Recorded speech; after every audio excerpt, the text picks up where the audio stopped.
ఇక అసలైన కోవట్టే ముఖ్యమంత్రి బ్రదర్కి ఏం చెప్పాలి నీకు? అసలు సిసలైనోడే ముఖ్యమంత్రికి. అసలు కోవట్టు రాష్ట్రంలో నడుస్తున్నది ప్రజాపాలన కాదు, రాష్ట్రంలో నడుస్తున్నది కోవట్టు పాలన. చంద్రబాబు నాయుడు గారి కోవట్టు ఇవాళ రాష్ట్రాన్ని ఏలుతున్నాడు. ఇది వాస్తవం. తమ్ముడు ఆ ఎమ్మెల్యే గారిని నేను అభినందిస్తున్నా. వాస్తవం. కనీసం కాంగ్రెస్లో ఒక్కడన్నా నిజం చెప్తాడు మిగిలిండు. ఆ ఎమ్మెల్యే గారిని నేను అభినందిస్తున్నా. ఎందుకంటే కరెక్ట్ ఆయన చెప్పింది. రాష్ట్రంలో నడుస్తున్నది పక్కా కోవట్టు పాలన.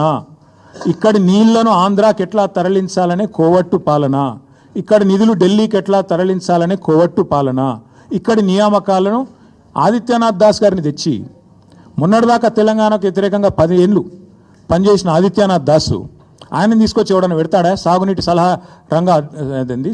సలహాదారి పెడతారా ఎవడన్నా?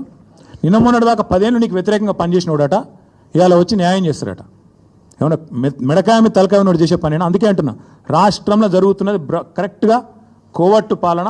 This man the chief minister is a coward అనే డౌటే లేదు. అలా అనుమానం ఏముంది మీకు? Thank you.